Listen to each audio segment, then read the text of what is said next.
करणं गरजेचं आहे की असं प्रकारचं ते जे प्लास्टिक वगैरे टाकतात सगळीकडे आले तर, कारण ट्रेलला जेव्हा येतात वगैरे त्यांनी हे सगळं करायला नको. आणि आता जेव्हापर्यंत ह्युमन बिहेवियर चेंज होत नाही तेव्हापर्यंत हे सगळ्यावर जरा हे करणं खूप कठीण आहे है ना. तर जेव्हा तुम्ही क्लीनअप ड्राईव्ह पण करतात, कारण मी बरेच NGO ना पाहिली आहे, ते दाखवणार आम्ही एवढा बॅग भरून, किंवा स्कूल कॉलेजेसचं पण एक फॅशन झालेलं आहे हां. पण टाकताना ते तसं प्रकारच्या बिहेवियर करत नाही.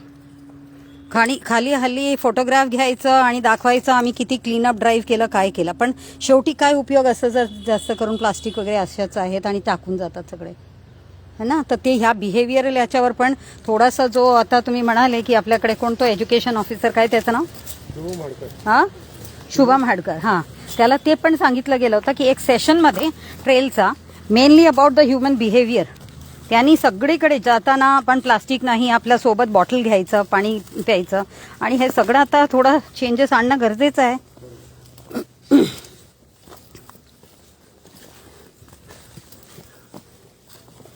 आणि जास्त करून स्कूल कॉलेजेसना इन्व्हॉल्व्ह करा, कॉलेजेसना मेनली, म्हणजे ज्यांच्याकडे बॉटनीचा आहे किंवा सॉइलचा जे स्टडी करतात, म्हणजे त्यांच्या थ्रू आपण काही जेवढे झाडं बिडं आहे त्याची आयडेंटिफिकेशन आणि मुला वगैरे जेवढा एज्युकेशन हे वाढवू आपण अकॅडमिक्सचा, तेवढं चांगलं ना. त्यांना फील्डमध्ये येऊन, ॲक्च्युली आता नवीन एज्युकेशन पद्धत प्रमाणे पण त्यांना कम्युनिटी ओरिएंटेड रिसर्च पार्टिसिपेशन सांगितलंय, म्हणजे इथे आणूनच त्यांना शिकवायला पाहिजे गुरुकुलसारखं.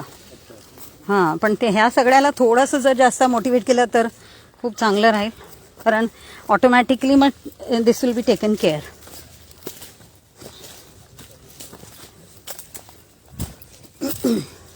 हा जो आता आपण चाललो आहे, हा आपण कुठल्या याच्याकडे चाललोय? येऊर हिल्स? खदान? कसली खदान? खदान कसली? बिकॉज म्हणजे त्याला नाव सुद्धा तसंच दिलं गेलंय. हां, तर कसली? हां हां, पण अजूनही ते तसं होतोय का? आता नाही ना, बंद केलं. पण ते जे येतात टुरिस्ट वगैरे त्यांना दाखवलं जातो. नाही, ते वॉटरफॉल्स आणि हिल्सकडे येतात ना.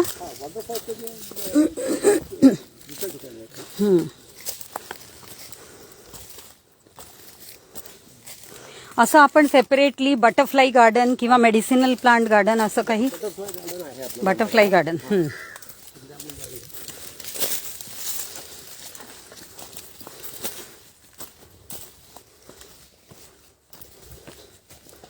आणि वर्षाला असं आपण ट्री प्लांटेशन वगैरे करायला नाही करत, कारण लोकांना आता जागा उपलब्ध होत नाहीये, तर त्यामुळे किती घाण झाली बघा.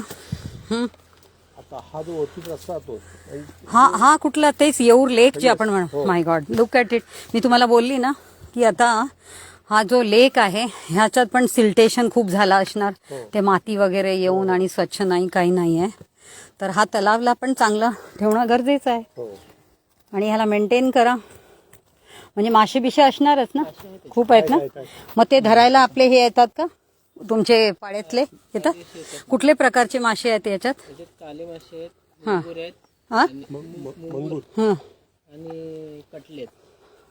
मागूर असेल तर दुसऱ्याला कुठे जिवंत सोडतो? हे मागूर कुठे, मागूर कसे काय आले याच्यात? सोडले असणार, कोणी सोडले? नाही, पूर्ण काढून टाकायला पाहिजे. मग ते सगळ्या दुसऱ्याला मारून टाकतात, आणि ते मागूर व्हायलाच नको कुठेही. त्याच्यावरती बंदी आहे ना. पण ते जाम खड्डे, खड्डे भरपूर आहेत. खड्डे म्हणजे खूप डीप आहे? किती डीप आहे? भरपूर, म्हणजे तरी पण साधारण किती डीप आहे? 20-25 फूट. 20-25. पण ते मधोमधी असणार, पण इथे बाजूला तर पूर्ण कमी झालेलं आहे सर्व. हां, आणि हे सगळे हे कचरा विचरा हे कोण कोण येत असेल, जो मासे विचे धरतात ते त्यांच्याच असेल हे सगळं, नाही का?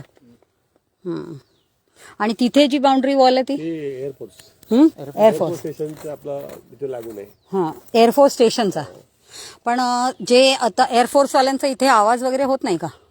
कसला आवाज? होतच असणार ना, म्हणजे साऊंड नॉईज पोल्युशन सारखा जे अॅनिमल्सला इम्पॅक्ट करतात. हा म्हणजे राहणारे फायरिंग माणसं वगैरे करत नाहीत त्याच्यामुळे त्यांचं नाही फायरिंग नाही, पण बाकीच्या जे ऍक्टिव्हिटीज वगैरे जे, कारण बफर झोन ह्या पूर्ण बफर झोन सारखा एकदम मधोमधी आपण आलो आहेत नाही का, तर त्या बफर झोन मध्ये कसल्याही प्रकारच्या ऍक्टिव्हिटीज हे कधी दिलं गेलं एअरफोर्सला? खूप जुनं आहे. खूप जुनं आहे ते. किती जुनं तरी? तरी पण कमीत कमी 40-50 वर्ष आली असतील. तिथे त्यांच्या कॅन्टीन आहे, माणसं राहतात, हा कॉलनी आहे त्यांची, कॉलनी आहे त्यांची. म्हणजे एक बटालियन असते त्यांची तिथे. पण मला वाटलं होतं ही लेक खूप छान सुंदर असेल आणि खूप म्हणजे आपण तरी ऍटलीस्ट मेंटेन केलं असेल. असं थोडंसं करा याला. पूर्ण प्लास्टिकनी भरलं गेलंय बिलकुल हे सगळं. स्वच्छता आणि काय रे, ट्रायबल्स मधून जर तू आहे, तुला तर अजून जास्त एकदम पाहिजे की हा हे मी स्वच्छ ठेवायला पाहिजे मी. हा, कारण आपण जेव्हा ट्रेलला लोकांना घेऊन येत असणार ना, तो जो एज्युकेशन ऑफिसर आहे तो पण आणून दाखवतच असणार ना. मग काय केलं मग बघून? मग हे असंच घाण दाखवतो का आपण लोकांना? आपण स्वच्छ ठेवायला पाहिजे सगळं. आपलं पाणी, वॉटर बॉडीज वगैरे असं पद्धतीने असायला पाहिजे की त्यांना जपायचंय. ही आज तर सोनं आहे हे. जगात पाणी प्यायला भेटत नाहीये लोकांना, बरोबर ना? म्हणजे आपण एक मेंटेन करायला एक पाहिजे प्रॉपरली. आता ब्युटिफिकेशनच्या नावाखाली कॉन्क्रीट करतात, काही गरज नाहीये. सुंदर झाडं लावा चारी बाजूनी, म्हणजे माती पण आतमध्ये जाणार नाही, इरोजन होणार नाहीये. बांबू प्लांटेशन जास्तीत जास्त चारी बाजूनी करून टाका. हा, तसं केलं तरी होईल. कारण तिकडनं आपल्याला दिसतायत बघा माती किती आतमध्ये येतात असं फ्लो होऊन. बरोबर. म्हणून आपण थोडा तिथे बंधारे सारखे वरती पण जे म्हटलं सीसीटी सारखं जर केलं तर ह्याच्यात माती पण कमी पडणार आणि चांगलंही मेंटेन राहील. तुम्हाला सगळ्यांना मासे बिशे खायला है ना.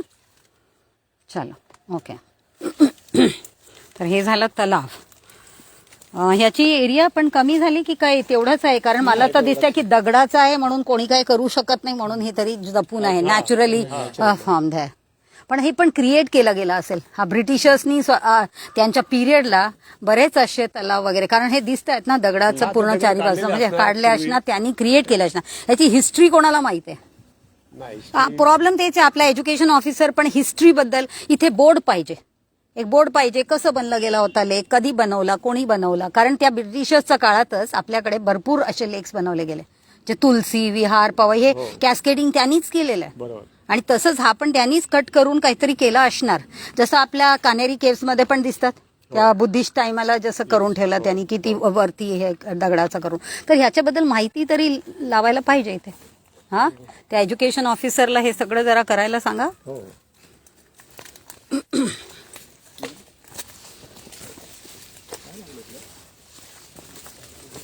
आणि हे जे डास खूप होतात, लोक येतात वगैरे, तर थोडे अँटी रिपेलंट जे असं झाडे असतात डासांचे, तसं ती झाडं लावा. मुलं बिलं, छोटे छोटे शाळेतले मुलं बिलं येऊ शकतात मग आरामात. त्यांना पण बघू द्यायचं की वॉटर बॉडीज कसं जपायला पाहिजे, कसं असायला पाहिजे, का असायला पाहिजे. जास्त ऍडव्हर्टाईज करत नाही याच्यासाठी, कारण इथे काय होतं, मग शाळेतली कॉलेजची मुलं आहेत ना, त्याचे पोहायला वगैरे येतात, मग ऍक्सिडेंट्स होतात. नाही पण असं पोहायला वगैरे तर कारण त्यांचे टीचर्स वगैरे सोबत असतात, अशा त्या सगळ्या हे करूनच करायचं. बरोबर नाही, असेच साधे असेच येतात. मग तसं अलाउ करायचं नाही.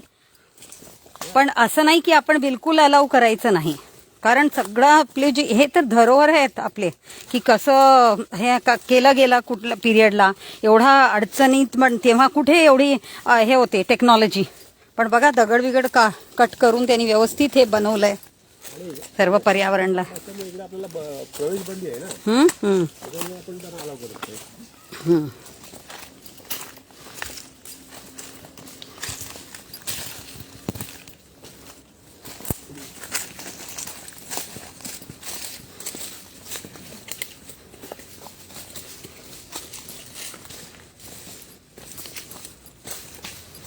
आता आपला जो टनलचा जो ओपनिंग पार्ट ते कुठे आहे?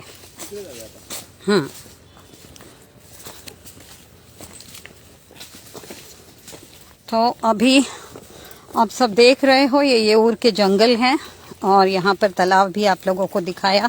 थोड़ा सा जो चला जानुया नदी के अंतर्गत अवेयरनेस भी बहुत ज़रूरी है, जन जागृति ज़रूरी है। इसके लिए आपको दिखा रहे, देखिए इस तरह से पेड़ों में भी जो एक बीमारी हो जाती है, यही सब की वजह से ज़रूरी है कि स्कूल कॉलेज के टीचर्स आएँ, बॉटनी के टीचर्स आएँ, ये सब अपने बच्चों को बताएं, सिखाएं हैं ये क्या है, कैसे है, कौन सी झाड़ है, कौन सी पेड़ों की बहुत ज़रूरी है, किस तरीके की पेड़ उगाना चाहिए।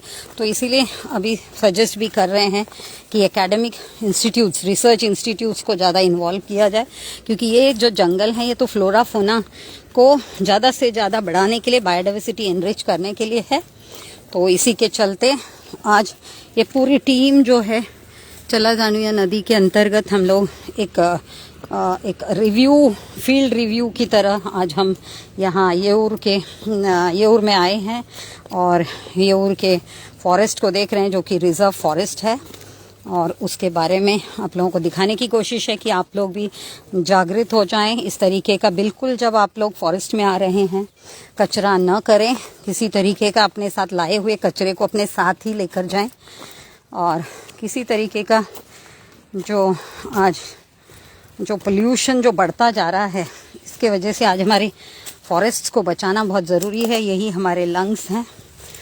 तो फॉरेस्ट पूरी तरह से ख़त्म ना हो, उनको किस तरह से सिस्टमैटिकली मैनेज होना चाहिए। हम सबका कर्तव्य है कि हम लोग फॉरेस्ट के जो अथॉरिटीज़ हैं, ऑफिसर्स हैं, उनको हम सहकार्य करें और हमारे फॉरेस्ट को बचाने के लिए मदद करें। वरना आप देखिए कितना जो लोग आते हैं, कितनी तरीके की प्लास्टिक और सब कुछ फेंक कर जाते हैं। अब हम लोगों को अपने ऊपर ही संयम लगाना बहुत ज़रूरी है और ये सब चीज़ों को देखना कि हम जंगल में इस तरीके का कुछ भी प्लास्टिक और ये सब चीज़ें न लाएं, डाल के न जाएं। अपने व्यवहार में भी हम लोगों को सुधार लाना है। तो ऐसे ही बने रहिए आगे, और थोड़ा येऊर के नए एरिया में हम लोग एक्सप्लोर करते हैं, ताकि हमारी जो बची कुची मुंबई थाने रीजन में जो फॉरेस्ट है उसको कैसे बचाएं, सब मिलकर उसके लिए काम करें। बने रहिए।